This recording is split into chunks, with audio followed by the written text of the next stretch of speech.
Selamat petang, salam sejahtera. Terima kasih karena bersama dengan saya di Nazlin Unity Channel. Saudara-saudara sekalian, ini satu lagi ulasan yang pasti ditunggu-tunggu oleh Anda semua berkaitan dengan politik Malaysia dan tentunya berkaitan dengan tindakan beberapa ahli parlimen daripada Bersatu yang telah pun menyatakan sokongan secara berani kepada Datuk Seri Anwar Ibrahim dan sanggup pula dikenakan tindakan.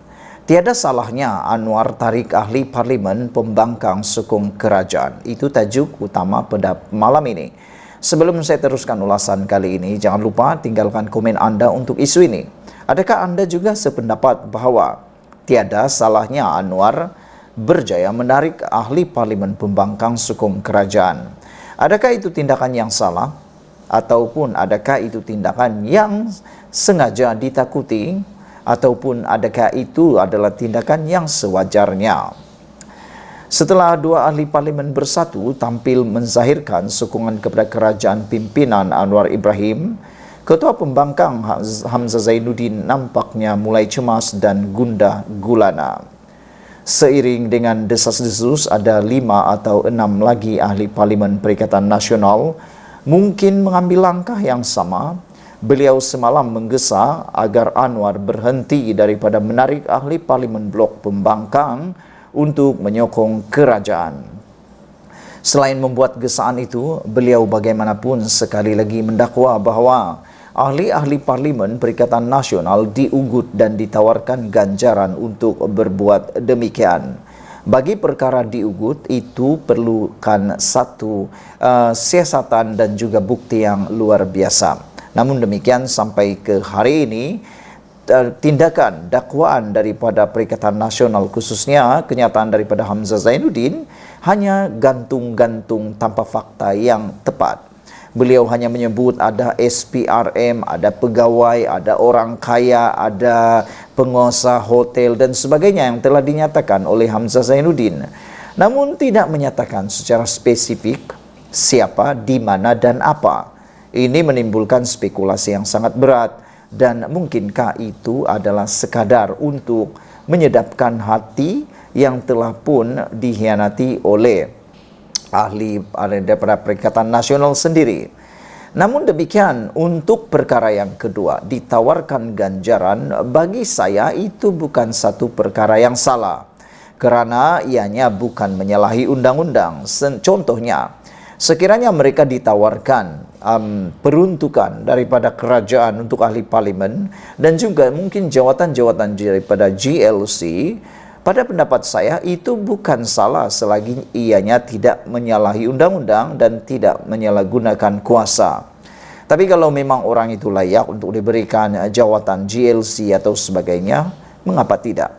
Selain daripada itu, ganjaran untuk peruntukan ahli parlimen yang memang pun diberikan, tapi hanya perlu memberikan sokongan, bukankah itu satu perkara yang wajar?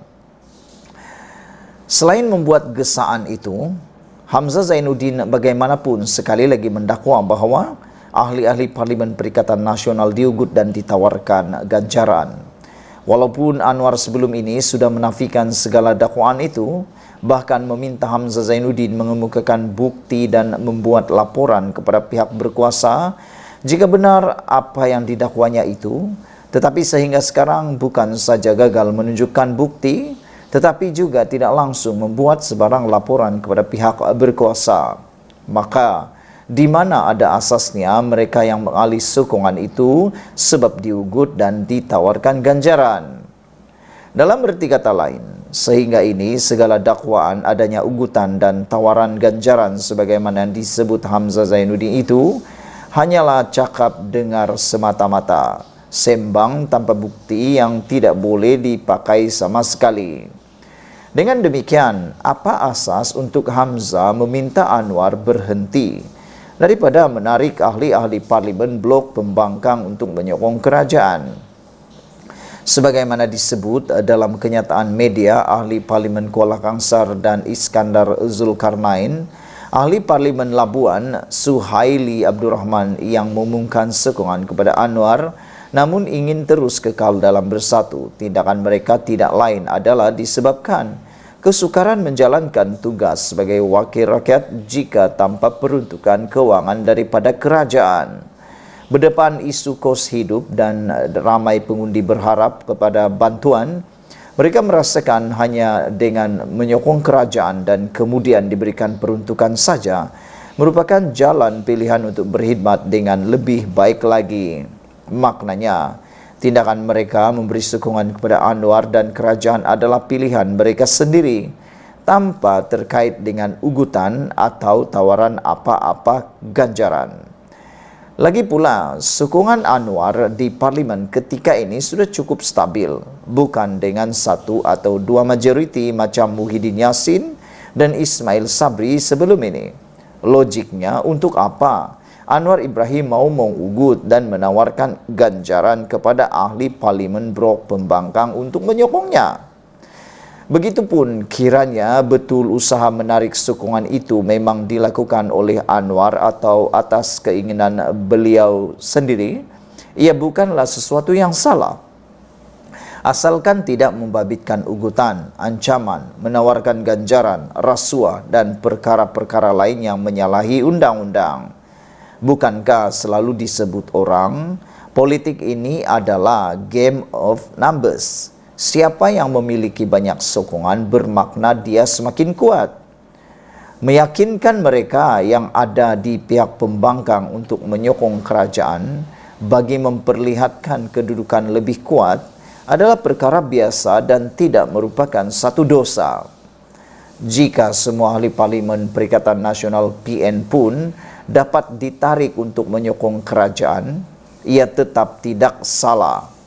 Apatah lagi dalam keadaan Perikatan Nasional bukan lagi gabungan yang ada masa depan untuk menjatuhkan kerajaan, kecenderungan ahli parlimen Blok Pembangkang untuk mengalih sokongan juga adalah lumrah. Dalam hal ini, Hamzah sendiri yang biasa melakukan kerja-kerja menarik ahli parlimen UMNO untuk menyertai bersatu sebelum ini, tentu lebih arif mengenai hal ini. Tidakkah ahli-ahli parlimen UMNO ditarik untuk mengalih kiblat menyertai bersatu selepas PRU 2018 yang dikatakan diusahakan oleh Hamzah Zainuddin pada waktu itu adalah bagi tujuan memperlihatkan kerajaan lebih kukuh juga? Lagi pula, sebagai ahli parlimen dalam tempoh 4 tahun masih berbaki sebelum tibanya PRU 16, keutamaan mereka tentunya untuk berkhidmat dengan lebih baik kepada pengundi di kawasan masing-masing. Jika dengan sokongan itu mereka diberikan peruntukan, apa salahnya? Tambahan lagi, PN sebagaimana ditegaskan oleh Taqiyuddin Hasan semalam, mereka pun sudah mengambil keputusan tidak mahu berunding lagi dengan kerajaan berkaitan soal peruntukan tersebut. Lalu, janganlah terkejut jika tiba-tiba selepas ini menderu lagi sokongan ahli parlimen Pembangkang kepada Anwar dan kerajaan. Sekian dulu untuk kali ini. Jangan lupa tinggalkan komen Anda, tekan butang subscribe. Malaysia kita punya, kita jaga sama-sama cintai Malaysiaku. Bye-bye.